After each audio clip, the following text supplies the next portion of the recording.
अस्सलाम वालेकुम जी। आज की वीडियो में हम बात करेंगे जो कल स्टेट बैंक ऑफ पाकिस्तान ने पॉलिसी रिव्यू किया है और उसमें इंटरेस्ट रेट्स, जो बैंक के इंटरेस्ट रेट्स होते हैं जिनका अफेक्ट नॉर्मल बैंक अकाउंट के इंटरेस्ट रेट्स पे आता है, इस्लामिक बैंक अकाउंट के इंटरेस्ट रेट्स पे आता है। फिर इसके अलावा उसका अफेक्ट जो है जितने भी म्यूचुअल फंड्स वगैरह हैं उन पे भी आता है। और फिर लास्टली उसका एक ख़ास रिलेशनशिप होता है विद स्टॉक्स, तो उस पर भी आता है। तो इन सब एस्पेक्ट्स को हम देखेंगे और स्पेशली उसका जो स्टॉक्स पे इफेक्ट होगा और पाकिस्तान स्टॉक एक्सचेंज आगे उस पर कैसे रिस्पॉन्ड करेगी आने वाले दिनों में, तो उस सारी चीज़ पे हम बात करेंगे आज की वीडियो में। सबसे पहले तो जिन लोगों को नहीं पता, 29 जुलाई 2024 को स्टेट बैंक ऑफ पाकिस्तान ने एक पॉलिसी रिव्यू की मीटिंग रखी हुई थी जिसमें 100 बेसिस पॉइंट्स कम किया गया है पॉलिसी रेट को, जिसको इंटरेस्ट रेट भी कहते हैं। और उसको वो करंटली 20.5% था बैंक इंटरेस्ट रेट, और उसको कम करके 19.5 कर दिया गया। इससे पहले एक मीटिंग जो है वो जून में हुई थी, उसमें 4 साल के बाद पहली दफ़ा इंटरेस्ट रेट को कम किया गया था। पिछले 4 साल से वो ऊपर से ऊपर ही जा रहा था और 22% पे पहुंच गया था, और वो 4 साल के बाद पहली दफ़ा 1.5% कम किया गया था, और उसके बाद अब फिर 1% और कम कर दिया गया। तकरीबन ये हर 40 या 50 दिन के बाद मीटिंग्स होती हैं स्टेट बैंक ऑफ पाकिस्तान की, और उसमें वो पॉलिसी रेट को रिव्यू किया जाता है और उसको ऊपर या नीचे किया जाता है इन्फ्लेशन को कंट्रोल करने के लिए, और बाकी काफ़ी फैक्टर्स इसमें होते हैं। आगे जाके रीज़न्स पे और फिर इसके स्टॉक एक्सचेंज पे इफेक्ट पे भी बात करते हैं हम। तो अब रीज़न्स पे बात कर लेते हैं। रीज़न्स में सबसे पहले तो हम समझते हैं कि वो ये बढ़ाया क्यों गया था। तो आज से 2-3 साल पहले अचानक से जो है वो इन्फ्लेशन काफ़ी ज़्यादा बढ़ने लगी थी। उसमें एक फैक्टर जो है वो करेंसी की डिवैल्यूएशन का था। पाकिस्तानी करेंसी बहुत जल्दी डिवैल्यू हो रही थी, डॉलर जो है वो काफ़ी ऊपर जा रहा था रुपी के अगेंस्ट, उससे लोकल इन्फ्लेशन पे बहुत ज़्यादा असर पड़ा था। और मंथ टू मंथ जो इन्फ्लेशन परसेंटेज थी एनुअलाइज्ड, वो 24% तक पहुंच गई हुई थी। तो इसमें जब इन्फ्लेशन रेट इतना हाई चला जाता है तो फिर लोगों की परचेजिंग पावर जो है वो बहुत कम हो जाती है, और स्पेशली नीचे का तबका जो है वो बहुत ज़्यादा अफेक्ट होते हैं। तो उसमें फिर इंटरेस्ट रेट्स वगैरह को बढ़ाया जाता है ताकि बारोइंग जो है वो थोड़ी सी मुश्किल हो जाए, और जब बारोइंग मुश्किल होगी तो फिर लोग कम स्पेंडिंग करेंगे, और कम स्पेंडिंग के बाद फिर जब चीज़ों की डिमांड कम होती है और इकॉनमी में ग्रोथ थोड़ी सी कंट्रोल होती है, तो वो फिर इन्फ्लेशन भी कंट्रोल होनी शुरू हो जाती है। तो रीज़न ये थी उसको पिछले 4 साल बढ़ाने के लिए कि अगर आप उसको एक प्रोस्पेक्टिव में देखना चाहते हैं तो मैं आपको बताऊं कि 7% पे इंटरेस्ट रेट चल रहा था, और उसको आहिस्ता आहिस्ता बढ़ाते बढ़ाते बढ़ाते 22% तक ले जाया गया था, जो कि इन्फ्लेशन को कंट्रोल करने के लिए तो अच्छा था, लेकिन उससे इकॉनमी की ग्रोथ बहुत अफेक्ट होती है। जो बिजनेसेस वगैरह ऑपरेशंस के लिए या लोग बिज़नेस सेटअप करने के लिए भी या अपने मुख्तलिफ काम जैसे गाड़ी लेने या घर बनाने, इनका कामों के लिए लोन्स लेते हैं, वो बहुत मुश्किल हो जाता है उन चीज़ों की वजह से। वो 22% तक उसका जो रेट है ना वो चला गया 7% से।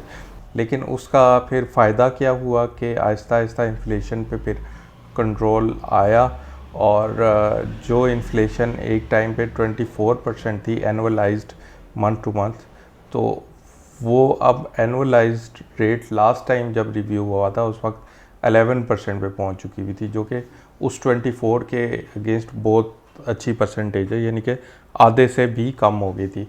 तो वो अचानक से फिर स्टेट बैंक ऑफ पाकिस्तान ने 1.5% जो है वो इंटरेस्ट रेट को कम किया। उसके बाद फिर दोबारा से अभी 1 महीने के बाद जो अगला रिव्यू हुआ है उसमें और 1% कम किया। फिर अगले 2-3 रिव्यूज़ जो कि एक सितंबर में होना है, फिर नवंबर में होना है, फिर दिसंबर के एंड की तरफ भी होना है, तो उसमें भी ये एक्सपेक्टेड है कि ये आहिस्ता आहिस्ता ट्रेंड कंटिन्यू करेगा और नीचे जाएगा इंटरेस्ट रेट। इसमें जो अदर रीजंस बताई गई हैं उसमें ये था कि एक तो जो हमारे फॉरेन एक्सचेंज रिज़र्व्स हैं वो इस टाइम पे काफ़ी बेहतर हो चुके हुए हैं।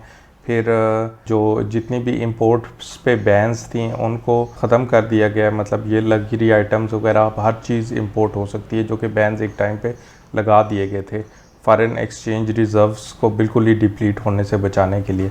तो उन बैन्स को ख़त्म करने के बावजूद जो इन्फ्लेशन है वो अभी कंट्रोल में है। लास्ट टाइम जब रिव्यू हुआ था वो 11% थी, अभी सिर्फ 1% का इन्फ्लेशन में भी इंक्रीज़ आया, जो कि इतना नहीं है। तो जिसकी वजह से फिर स्टेट बैंक ने फिर ये बेहतर समझा कि 1% और कम किया जाए। अच्छा, इस पे जो स्टॉक्स वगैरह पे इसका असर आता है, तो ये जब इंटरेस्ट रेट बढ़ रहा था तो फिर उस टाइम पे ग्रोथ वगैरह कम हो जाती है, चीज़ों की डिमांड कम हो जाती है, लोन की भी कास्ट बढ़ जाती है।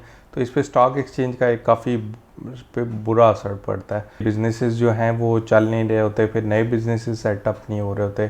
तो एक तो वो रीज़न होती है। दूसरा, जो स्टॉक एक्सचेंज में इन्वेस्टेड लोग होते हैं, आप सबको पता ही होगा कि स्टॉक एक्सचेंज की अगर लॉन्ग टर्म में हम मतलब 20 साल की लेना एवरेज, तो जो एवरेज रिटर्न है वो 20% तक होता है। तो जब किसी बंदे को रिस्क फ्री एसेट्स में, जैसे बैंक्स वगैरह में पैसे आपके रखे हुए हैं, तो वो सेफ़ हैं बिल्कुल। बहुत सबसे लो रिस्क एसेट्स या एसेट क्लास उसको समझा जाता है। तो मनी मार्केट, डेट मार्केट के म्यूचुअल फंड्स हो गए, बैंक्स हो गए। तो उस सेफ़ चीज़ में रख के जब आपको 20% तक इंटरेस्ट मिल रहा है, तो फिर वगैरह में कौन रखेगा पैसे? फिर तो स्टॉक्स से भी लोग निकलने लग जाते हैं। तो वो एक और इफ़ेक्ट आता है कि स्टॉक्स की प्राइसेस बहुत ज़्यादा नीचे जा रही होती हैं। तो पिछले दिनों यही हुआ था। लेकिन अब जब रिवर्स करने लग गई है गवर्नमेंट, तो आहिस्ता आहिस्ता स्टॉक्स की प्राइसेस भी रिकवर करेंगी। स्पेशली लास्ट टाइम जब सिर्फ 1.5% डिक्रीज़ हुआ था इंटरेस्ट रेट, तो जो ग्रोथ सेक्टर के स्टॉक्स हैं जैसे सीमेंट या स्टील, जो सरिया वगैरह भी होता है, वो जब ग्रोथ बढ़ती है तो तब ये चीज़ें ज़्यादा यूज़ होती हैं। तो मतलब एक जैसे BWCL, best way cement company limited जो है, उसका स्टॉक सिर्फ उस वजह से 30 रुपीज़ जो है उसकी प्राइस बढ़ गई थी, यानी कि 210 से 240 पे आ गए। तो अब जब आहिस्ता आहिस्ता और ज़्यादा इंटरेस्ट रेट नीचे जाएगा, अभी वैसे तो एक लॉन्ग वे टू गो है, क्योंकि जो मिनिमम इंटरेस्ट रेट्स 6 से 7% तक होते हैं, 7% तक नॉर्मली। तो अभी तो हम 22% पे पहुंचे हुए थे और आहिस्ता आहिस्ता 2.5% उससे नीचे करके तो अभी 19.5% पे वापस आए हैं। तो तब भी थोड़ा सा स्टॉक्स ने बेहतर रिस्पांस देना शुरू कर दिया। तो इसके बाद जब फर्दर अगली 3-4 मीटिंग्स में आहिस्ता आहिस्ता नीचे जाएंगे इंटरेस्ट रेट्स, तो फिर तो काफ़ी अच्छा इफेक्ट जो है वो एक्सपेक्टेड है स्टॉक्स पे भी। तो जैसा कि मैं आपको बता रहा था, सिर्फ 1.5% के साथ इतना ज़्यादा ग्रोथ सेक्टर ने रिस्पॉन्ड किया और सारे सीमेंट कंपनीज़ के स्टॉक, ये तो मैंने एग्जांपल एक कंपनी की दी थी, लेकिन सीमेंट और स्टील जो है वो अक्सर पिछले दिनों में अगर देखें, अभी पिछले 1-2 दिन से तो नीचे गई थी मार्केट, लेकिन उससे पहले जब देखें तो जो लीडिंग सेक्टर होते थे वो यही होते थे, स्टील वगैरह और सीमेंट वगैरह जो इंक्रीज़ कर रहे थे उनमें। और उससे पहले जब आहिस्ता आहिस्ता इंटरेस्ट रेट्स ऊपर जा रहे थे, तो वो जो एसेंशियल सेक्टर्स वगैरह ना, इसमें फर्टिलाइज़र वगैरह जो कि किसान ने यूज़ ही करनी है, वो अच्छा जा रहा था। फिर IT थोड़ा अच्छा जा रहा था, डॉलर लिंक्ड जो चीज़ें, तो वो चीज़ें बेहतर जा रही थी। या फिर हेल्थ सेक्टर वगैरह पे एज सच इतना असर नहीं होता इन चीज़ों का। बैंक्स वगैरह स्पेशली बेनिफिशरी बहुत ज़्यादा होते हैं अच्छे इंटरेस्ट रेट्स के, तो वो ऊपर जा रहे थे, उन पे भी इफ़ेक्ट पड़ेगा। लेकिन अभी इतने जल्दी इतना इफेक्ट एक्सपेक्टेड नहीं है, क्योंकि अभी भी 22% से 19.5% पे आया है इंटरेस्ट रेट। और नॉर्मली पाकिस्तानी बैंक्स में तो आपको पता है काफ़ी लोगों ने पैसे करंट अकाउंट्स में रखे होते हैं, और ख़ासकर इस्लामिक बैंक्स भी जो हैं वो अगर इंटरेस्ट रेट 22% है तो उनका रेट आधा होता है, जैसे स्पेशली मीज़ान बैंक वगैरह। लेकिन एक additional point for your information कि इस्लामिक जो म्यूचुअल फंड्स है ना, वो फिर बैंक्स की निस्बत डबल रेट दे रहे होते हैं। फिर अगर आप इस्लामिक एसेट्स में रखना चाहें, और वो भी मनी मार्केट के जैसे बैंक अकाउंट्स होते हैं, उससे बेहतर फिर बैंक अकाउंट्स की तरह के ना मनी मार्केट और डेप्थ के जो म्यूचुअल फंड्स होते हैं वो उनमें इन्वेस्ट कर लें, वो फिर आपको डबल रेट मिलेगा। तो कंक्लूजन क्या है इस वीडियो का, कि जैसा कि अभी स्टेट बैंक ऑफ पाकिस्तान ने अभी 1% कम किया इंटरेस्ट रेट, और एक आध माह पहले 1.5% कम किया था। तो अभी आप मज़ीद जो है ना वो बेहतरी आएगी स्टॉक्स के रेट्स वगैरह में। वैसे भी थोड़ी सी इकॉनमी चलने की तरफ जाएगी, जो कि बिल्कुल स्लो डाउन करनी पड़ी थी गवर्नमेंट को। एक तो रिज़र्व्स कम हो चुके हुए थे, क्योंकि हम वैसे भी इंपोर्ट बेस्ड इकोनॉमी है, तो जब लोगों के पास पैसा ज़्यादा आता है, जो लोन्स लेना भी आसान हो जाता है, तो ज़्यादा इंपोर्ट्स बढ़ने लग जाती हैं। तो खैर अभी भी इंपोर्ट्स तो बढ़ेंगी, लेकिन रिज़र्व्स इतने हो गए हैं और अभी वो थोड़ा सा रूम पैदा हो गया कि जो है वो इन्फ्लेशन इतना ऊपर ना जाए और इंटरेस्ट रेट्स भी आहिस्ता आहिस्ता नीचे आने लग जाए। तो अभी आगे एक तो स्टॉक एक्सचेंज में बेहतरी आएगी, स्टॉक्स की प्राइसेस ज़रा बेहतर होंगी, स्टॉक्स चलेंगे, इकोनॉमी में थोड़ी सी ग्रोथ आनी शुरू होगी। अभी इमीडिएटली तो आप एक्सपेक्ट ना करेंगे बहुत ही ज़्यादा कुछ ऊपर चला जाएगा, लेकिन एक ट्रेंड जो है वो स्टार्ट हो जाएगा, स्पेशली ग्रोथ सेक्टर्स के, सीमेंट, सरिया और इस तरह के स्टॉक्स में। इसके बाद जो नेक्स्ट मीटिंग है वो सितंबर में है, मैं डेट्स वगैरह यहाँ पे लगा दूँगा। और फिर उससे आगे नवंबर और दिसंबर में भी 2 मीटिंग्स है, और फिर इसी तरह हर 40 से 50 दिन के बाद अगली मीटिंग्स होती रहती हैं। आप ये एक्सपेक्ट कर सकते हैं कि आगे ये ट्रेंड कंटिन्यू करेगा। आगे IMF की भी एक डील आ रही है, तो वो भी एक्सपेक्टेड है, क्योंकि पाकिस्तान काफ़ी अच्छा जा रहा है IMF प्रोग्राम पे इस टाइम पे। उनकी शर्तें वगैरह मान के गवर्नमेंट ने काफ़ी टैक्सेस वगैरह लगा दिए हुए हैं अवाम पे, तो वो चांसेस हैं कि अगला भी लोन जो है वो मिल जाएगा, IMF का कंटिन्यू होगा, तो उससे भी वो जो है रिज़र्व्स हमारे थोड़े से और बढ़ जाएंगे। तो करेंसी जो है वो नॉर्मली स्टेबल रहने का ही चांस है। तो अगर स्टेबल रहती है करेंसी और IMF से भी हमारी डील आगे कंटिन्यू हो जाती है, तो फिर आप और ज़्यादा जो है वो इंटरेस्ट रेट नीचे जाने का एक्सपेक्ट कर सकते हैं। तो इसमें ये होगा कि बैंक्स के भी इंटरेस्ट रेट्स अब कम होंगे, तो आहिस्ता आहिस्ता लोग और ज़्यादा ये स्टॉक्स वगैरह की तरफ आएंगे, तो वो स्टॉक्स और ज़्यादा ऊपर जाएंगे। तो आपके लिए भी ये है कि नेक्स्ट 1-2 मीटिंग्स पे बड़ी नज़र रखें, और जैसे ही ये इंटरेस्ट रेट्स की फर्दर फिर अनाउंस होता है ना, तो आहिस्ता आहिस्ता अपने स्टॉक्स की तरफ भी पैसे लेके जाएं, क्योंकि वो अचानक से फिर आप अगर बहुत ज़्यादा थोड़ा लेट करेंगे और टाइम करने की कोशिश करेंगे कि जब वो 14 या उसके गिर्द पहुंच जाए तो आप मूव करेंगे, तो वो फिर अक्सर मौका मिलता भी नहीं है।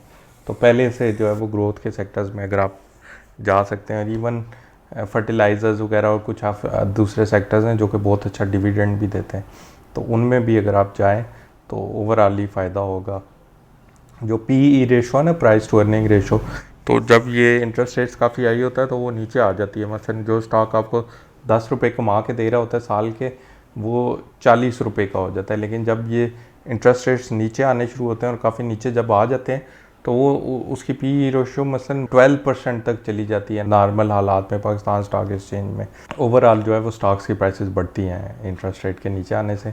उस पर एक मेरी वीडियो भी है जिसका लिंक मैं डिस्क्रिप्शन में लगा दूंगा, इधर आपको एंड स्क्रीन वगैरह पे भी मिल जाएगी, तो वो भी देख लीजिएगा। उसमें ज़्यादा डिटेल में मतलब मैंने बताया हुआ है इंटरेस्ट रेट्स का और स्टॉक एक्सचेंज का जो आपस में रिलेशन है स्टॉक्स की प्राइसेस का। बाकी आगे स्टॉक एक्सचेंज से रिलेटेड, म्यूचुअल फंड्स और बाकी इन्वेस्टिंग से रिलेटेड वीडियोस मैं लेके आता रहता हूँ इस चैनल पे, पर्सनल फाइनेंस से रिलेटेड भी।